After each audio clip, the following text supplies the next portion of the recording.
ఒక్కొక్కసారి మనకి ఏవైతే కష్టాలు వస్తూ ఉంటాయో దానికి ఒక పర్సన్ కారణం అవుతారు మన దృష్టిలో, లేకపోతే కొంతమంది కారణం అవుతారు, లేకపోతే ఒక సంస్థ, కొన్ని పరిస్థితులు. మనం ఏమనుకుంటామంటే నాకు కష్టం వీళ్ళ వల్లే వచ్చింది అని. అప్పుడు కూడా ఒకరిని మనం చూపిస్తూ ఉంటాం. మరి ఇలాంటప్పుడు కూడా వాళ్ళ ద్వారా వచ్చింది కష్టము అని అర్థం చేసుకోగలగాల. ఇక్కడ కూడా అలా అంతే ఎందుకు కదండి. వస్తుంది? మనము వేరే వాళ్ళకి ఏదైతే ఏ జన్మలో చేసినది ఏ కార్యం అయితే ఉందో అది మళ్ళీ మనకి రివర్స్ అదే విధంగా మనకు వస్తుంది. మన కర్మ వేరే వాళ్ళ త్రూ మనకు వస్తుంది అనమాట. అది జీవిత సత్యం. అది భాగవతం కూడా ఇదే విషయాన్ని ప్రస్తావన చేస్తుంది. మన జీవితంలో ఏదైనా సరే నా పూర్వజన్మ నేను చేసుకున్న కర్మల ద్వారా ఈ జన్మలో అనుభవించాల్సి వస్తుంది. ఈశ్వర నన్ను కాపాడు, లేదా ఈశ్వర నన్ను ఈ కష్టం నుంచి ఈ బాధ నుంచి బయటపడే ఒక శక్తిని ఇవ్వు అని మనం ప్రార్థన చేయగలగాలి అంతే భగవంతుడికి.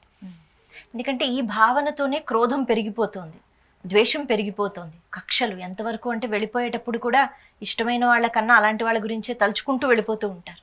అంటే దీన్ని ఎలా నిర్మూలించాలి?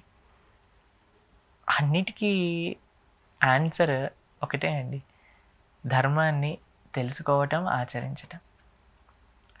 ఇది ఎప్పటి వరకైతే మనకి లోపించిందో, ఏ సమాజంలో అయితే ఇది లోపిస్తుందో వాళ్ళకి ఎటువంటి క్లారిటీ రాదు జీవితంలో.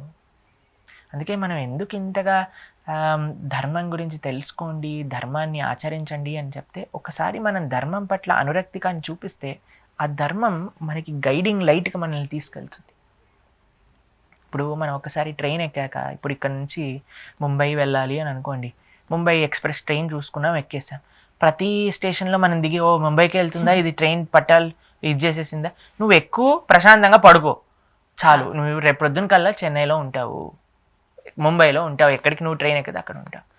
ధర్మాన్ని ఆచరిస్తాను, ధర్మాన్ని తెలుసుకుంటాను అని ఒక కోరిక భగవంతుడికి ప్రస్తావన చేయండి. కనీసం స్వామి అన్ని రకాలుగా మనకి ఇది ఇస్తారు. ఎందుకంటే మాకు చాలామంది మా జీవితంలో ఇలా చెప్పారు, ప్రభుజీ మేము వీఆర్ లుకింగ్ ఫర్ స్పిరిచువాలిటీ, ఏదో మాకు తెలీదు అనుకోకుండా మా ఫ్యామిలీ గ్రూప్లో వీడియో రావటము, లేదా యూట్యూబ్ రీల్స్లో సడన్గా మీ రీల్ రావటం, ఏదో ఒకటి చూసి మేము వెంటనే ఫాలో అయ్యి భగవద్గీత భాగవతం కంప్లీట్ చేసేసి ఇప్పుడు చక్కగా ప్రతిరోజు 16 మాలలు చక్కగా చేస్తూ టెంపుల్లో సర్వీస్ చేస్తున్న వాళ్ళు ఎంతోమంది మాకు తెలుసు. మా ప్రస్తుత కానీ ఒక సంవత్సరం 2 సంవత్సరం నుంచి మేము చెప్తున్న ప్రవచనాలను వింటూనే, అంటే ఎంత భగవంతుడు హెల్ప్ చేస్తారు ఎవరికైతే సిన్సియారిటీ ఉన్నదో.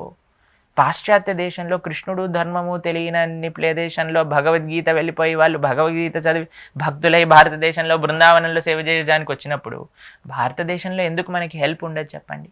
మనకి జస్ట్ ఆ సిన్సియారిటీ అనేది ఉండాలి, ఆ కమిట్మెంట్ అనేది ఉండాలి, ఆ డెడికేషన్ అనేది ఉండాలి, ఆ డిజైర్ అనేది ఉండాలి.